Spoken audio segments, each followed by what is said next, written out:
अस्सलाम वालेकुम dear viewers, मैं हूं आपका होस्ट मोहम्मद अवैस और आप देख रहे हैं मेरा YouTube channel learn with Awais. आज की इस वीडियो में बेसिकली हम दो चीज़ों को डिस्कस करने वाले हैं। सबसे पहले हम ग्रिड मोड को देखेंगे, उसके बाद हम वर्किंग लिमिटेशंस को क्रिएट करना सीखेंगे। ग्रिड मोड की अगर हम बात करें तो बाय डिफॉल्ट अगर आप ऑटोकैड के सॉफ्टवेयर को देखें तो आपको इस तरह से छोटे छोटे बॉक्सेस नजर आ रहे होते हैं। बेसिकली यहाँ पर ये बिग बॉक्सेस हैं, उन बिग बॉक्सेस के अंदर यहाँ पर स्मॉल बॉक्सेस यूज किए गए हैं। तो ये जो आप चीज देख रहे हैं इसको ग्रिड्स बोलते हैं। प्रीवियस वीडियो में जैसे हमने ये बैकग्राउंड का जो कलर चेंज किया था, ओपी ऑप्शंस में जाकर हम डिस्प्ले में गए थे और कलर्स में गए थे और यहाँ से हमने यूनिफॉर्म बैकग्राउंड में कलर्स को चेंज किया था। यहीं से आप इन ग्रिड्स की लाइंस के कलर्स को भी चेंज कर सकते हैं। यहाँ पर ये आप नीचे आएंगे तो ग्रिड मेजर लाइंस और ग्रिड माइनर लाइंस। जो मेजर लाइंस है, ये जो बड़े बॉक्सेस आप देख रहे हैं इनकी लाइंस को मेजर लाइंस कहा जाता है और इन बड़े बॉक्सेस के अंदर जो छोटे बॉक्सेस हैं इन छोटे बॉक्सेस की लाइंस को ग्रिड माइनर लाइंस बोलते हैं। अगर ग्रिड मेजर लाइंस के ऊपर मैं यहाँ पर सिलेक्ट करूँ और यहाँ पर कलर्स में आऊँ और मैं ये अगर रेड सेलेक्ट कर दूँ, then apply and close and apply, तो यहाँ पर आप देख सकते हो कि जो बड़े बॉक्सेस हैं उनकी जो लाइंस का कलर है वो यहाँ पर रेड हो चुका हुआ है। इसी तरह से ऑप्शंस में जाकर आप कलर्स में आकर कलर्स में आने के बाद माइनर लाइंस हैं, तो इनका अगर मैंने ग्रीन कलर करना है तो ग्रीन यहाँ पे मैं सिलेक्ट करूंगा और अप्लाई करूंगा, तो अब ये जो इसका कलर है ये ग्रीन हो चुका हुआ है। लेकिन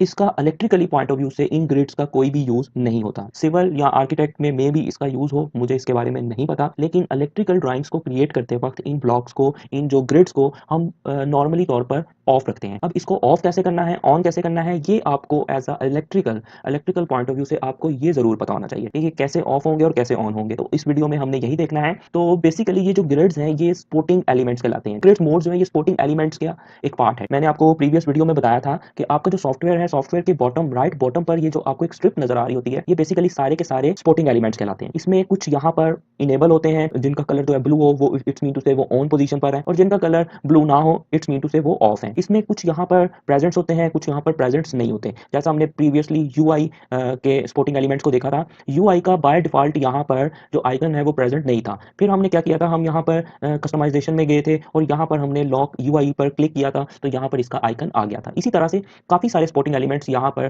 प्रेजेंट्स होते हैं, काफी नहीं होते। जो आज का हमने स्पोर्टिंग एलिमेंट्स देखना है वो है ग्रिड मोड्स। तो इसका जो स्पोर्टिंग एलिमेंट बाय डिफॉल्ट 2020 में यहाँ पर ऑलरेडी मौजूद है, ये आप देख सकते हैं। इसकी शॉर्टकट की है F7। अगर आप F7 डायरेक्टली प्रेस कर देंगे तो ये जो ग्रिड्स हैं ये ऑफ हो जाएंगे। अब यहाँ पर आप देख सकते हैं ये जो ग्रिड्स हैं ये ब्लूश हैं, इट्स मीन टू से ये ऑन है। अगर आप माउस का अपना कर्सर इनके ऊपर लाकर जस्ट लेफ्ट क्लिक कर दें तो आप देख सकते हैं कि ये जो ग्रिड्स हैं ये आपके ऑफ हो चुके हैं। अगर यहाँ पर ये ग्रिड का आइकन आपको शो नहीं हो रहा तो आप ये कस्टमाइजेशन में आए और यहाँ पर ये जो ग्रिड, यहाँ पर ये ग्रिड लिखा हुआ है, अगर आप इसको ये देखें अनचेक कर दिया तो यहाँ से ये खत्म हो गया। अगर आप इसको चेक कर दें तो ये आइकन आपका यहाँ पर अपीयर हो जाएगा। तो इसको नॉर्मली तौर पर आप इसको अपीयर ही रखा करें, क्योंकि अगर आपका जो ग्रिड मोड है वो ऑन है तो आपके लिए काम करना काफी डिफिकल्ट हो जाएगा। तो आपको ये सिर्फ इसका इतना पता होना चाहिए कि ग्रिड मोड होते क्या और इसको ऑन या ऑफ कैसे किया जाता है। अब इस वीडियो का जो सेकंड पोर्शन है वो ये है कि वर्किंग लिमिटेशंस को कैसे क्रिएट किया जाता है। पहली बात यह है कि वर्किंग लिमिटेशंस को क्रिएट करने की नीड क्यों है। तो जब हम ड्राइंग्स बना लेते हैं और जब हम उनको प्रिंट अगर हमने उनका करना होता है और अगर हमने वर्किंग लिमिटेशंस ना की हो तो हमारा जो प्रिंट है वो बहुत मुश्किल हो जाता है। ठीक है, उसकी सेटिंग्स को करना बहुत मुश्किल हो जाता है, क्योंकि हमें कोई जो डिफाइन एरिया ही हमने डिफाइन नहीं किया होता। अगर हम नॉर्मली अगर किसी को सॉफ्ट फॉर्म में दिखानी हो वो ड्राइंग फिर तो वो ठीक है, लेकिन अगर आपने हार्ड फॉर्म में किसी को ड्राइंग दिखानी है तो ऑब्वियसली आपको उसका प्रिंट लेना पड़ेगा। और प्रिंट लेने से पहले ये आपको वर्किंग लिमिटेशंस या पेज का सेटअप लाजमी तौर पर क्रिएट करना होता है। कभी भी आपने ड्राइंग्स को स्टार्ट करना हो तो सबसे पहला जो आपका स्टेप है वो ये है कि एक तो सॉफ्टवेयर को अपनी रिक्वायरमेंट के अकॉर्डिंग उसकी सेटिंग्स कर लें, जो अब तक आपको सारी की सारी बताई हैं। और दूसरा जो स्टेप है वो ये है कि वर्किंग लिमिटेशंस को डिफाइन करते हैं। अब वर्किंग लिमिटेशंस की तरफ जाने से पहले आपको कुछ नॉर्मली यूजेस जो पेपर्स के यूज हो रहे होते हैं उनके आपको साइजेस का पता होना चाहिए। अब अगर हम यहाँ पर बात करें A4 पेपर, A3 पेपर और A2 पेपर, इन तीनों के साइजेस का आपको पता होना चाहिए। नॉर्मली यही जो पेपर है ये प्रिंटिंग के लिए यूज हो रहे होते हैं। अगर हम A4 की बात करें तो इसका जो एक्स एक्सिस है वो 210 मिलीमीटर है, मिलीमीटर को शो करता है। अच्छा, जब भी इलेक्ट्रिकल ड्राइंग्स की हम बात करेंगे तो मेजरमेंट्स हमेशा मिलीमीटर में लेंगे। इलेक्ट्रिकल ड्राइंग्स को हमेशा मिलीमीटर में मेजर किया जाता है। तो अगर किसी भी इलेक्ट्रिकल ड्राइंग के ऊपर कोई भी यूनिट ना लगा हो तो आप फौरन से समझ जाओ कि इसकी जो मेजरमेंट्स है वो मिलीमीटर्स में है। तो A4 पेपर के लिए जो एक्स एक्सिस है वो 210 है और जो वाई एक्सिस है वो 297 मिलीमीटर है, यानी विड्थ जो है उसकी 210 है और जो हाइट है वो 297 है। इसी तरह से A3 पेपर्स में क्या होता है कि जो विड्थ है वो डबल हो जाती है, 210 प्लस 210 420 मिलीमीटर बन जाता है और जो हाइट है 297 वो सेम रहती है। A2 के पेपर में क्या होता है, अगर हम A4 के साथ कंपेरिजन करें, A2 जो है वो डबल हो जाता है, यानी उसकी विड्थ भी डबल हो जाती है और उसकी हाइट भी डबल हो जाती है। तो ये जो है ये तीनों जो पेपर्स के साइजेस हैं ये आप अपनी डायरी में लिख लें और ये आपको पता भी होना चाहिए। इसके बाद साथ ही आपको कुछ यूनिट्स का भी पता होना चाहिए, क्योंकि जो नेक्स्ट कमांड हमने अभी यूज करनी है उसमें ये जो है ये सभी चीजें ये यूज होनी है। बेसिकली ऑटोकैड के अंदर 4 मेजर फील्ड्स हैं। एक है डेसिमल फील्ड, एक है इंजीनियरिंग फील्ड, एक है आर्किटेक्चर फील्ड और एक है मैट्रिक फील्ड। अब डेसिमल फील्ड क्या होता है, इसके अंदर मिलीमीटर्स का यूनिट होता है, और इंजीनियरिंग में क्या होता है, इंचीज और फीट होता है। अब यहाँ पर इलेक्ट्रिकल इंजीनियर्स क्या करते हैं, जब इसका सेटअप क्रिएट कर रहे होते हैं तो वो इंजीनियरिंग को ही करके वो इंचेस या फीट की तरफ आ जाते हैं, जो कि रॉन्ग है। जितनी भी इलेक्ट्रिकल ड्राइंग्स हैं वो मिलीमीटर्स में बनाई जाती है, ना कि इंचीज और फीट में।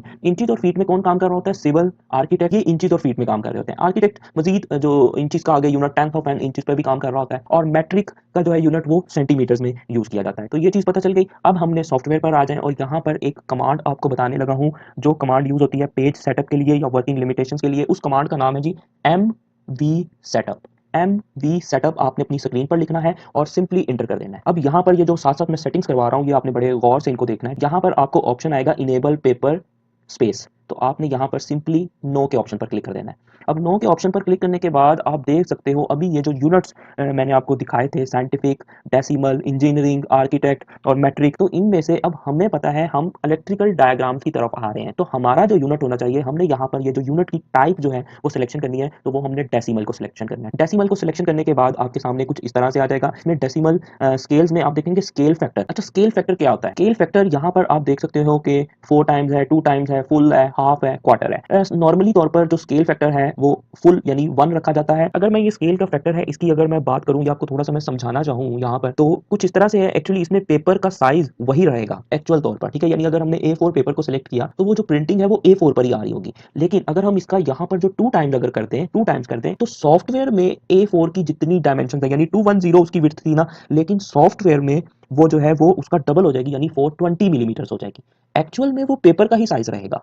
आप आई होप सो कि मेरी बात को आप समझ रहे हो। एक्चुअल में अगर हम ये 2 टाइम्स कर दें, 2 टाइम्स यहाँ पर अगर मैं स्केल फैक्टर 2 कर दूं, तो वो सॉफ्टवेयर में वो चीज डबल हो जाएगी, लेकिन एक्चुअल में वो वही रहेगी जो कि उस एक्चुअल में उसका हाफ रहेगी अगर मैं डबल करूंगा। इसी तरह से अगर मैं 4 टाइम्स कर दूं तो सॉफ्टवेयर में वो 4 टाइम्स हो जाएगी। सॉफ्टवेयर में जो वर्किंग लिमिटेशन है वो 4 टाइम्स हमें मिल जाएगी, लेकिन एक्चुअल में जब हम प्रिंटिंग किसी हार्ड पेपर पर प्रिंटिंग करेंगे तो वो जो सॉफ्टवेयर में लिमिटेशन है उसका 4 टाइम कम होगा। ठीक हो गया। इसी तरह से क्वार्टर और हाफ भी है। तो नॉर्मली तौर पर हम इसको 1 ही रख रहे होते हैं। 1 का मतलब ये है कि जितनी वर्किंग लिमिटेशंस यहाँ पर सॉफ्टवेयर में आपको नजर आ रही होंगी उतनी ही आपको एक्चुअल में मिल रही होंगी। अच्छा, 1 करने के बाद यहाँ पर नेक्स्ट ऑप्शन आता है इंटर दी पेपर विड्थ, जो अभी मैंने आपको दिखाई। अब ये आपके ऊपर है कि आपने कौन से पेपर के ऊपर अपनी ड्राइंग्स की आउटपुट लेनी है। नॉर्मली तौर पर A4 साइज के अंदर ही ड्राइंग्स, इलेक्ट्रिकल ड्राइंग्स का आउटपुट ली जाती है, लेकिन ये जरूरी नहीं है। A2 और A3 भी काफी ज्यादा मार्केट में यूज होता है। तो यहाँ पर जो वर्किंग लिमिटेशन है मैं वो A4 की लिखना चाह रहा हूँ। तो सबसे पहले विड्थ है। विड्थ मैंने अभी आपको बताई कि A4 पेपर के लिए जो विड्थ होती है वो 210 होती है। आपने यहाँ पर मिलीमीटर नहीं लिखना, क्योंकि हमने यहाँ पर स्टार्ट में डेसिमल को सिलेक्ट कर चुके हुए हैं। यहाँ पर हम डेसिमल को सिलेक्ट कर चुके हुए हैं। ये हमने यहाँ पर ये देखे D,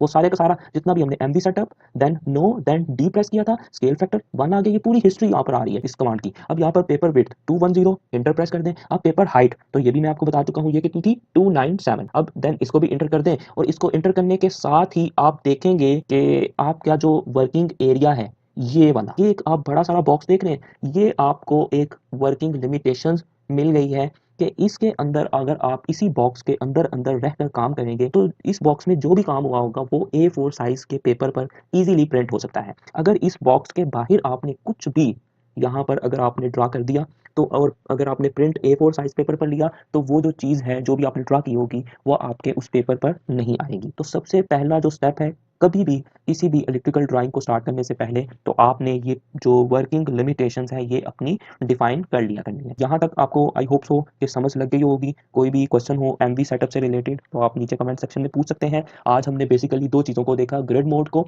और MV सेटअप को। इंशाल्लाह नेक्स्ट जो कमिंग वीडियोस है उसमें हम मजीद कमांड्स को और सपोर्टिंग एलिमेंट्स को डिस्कस करने वाले हैं। तो स्टे ट्यून, इंशाल्लाह मिलेंगे नेक्स्ट वीडियो में। तब तक अपना ख्याल रखिएगा। अल्लाह हाफिज़।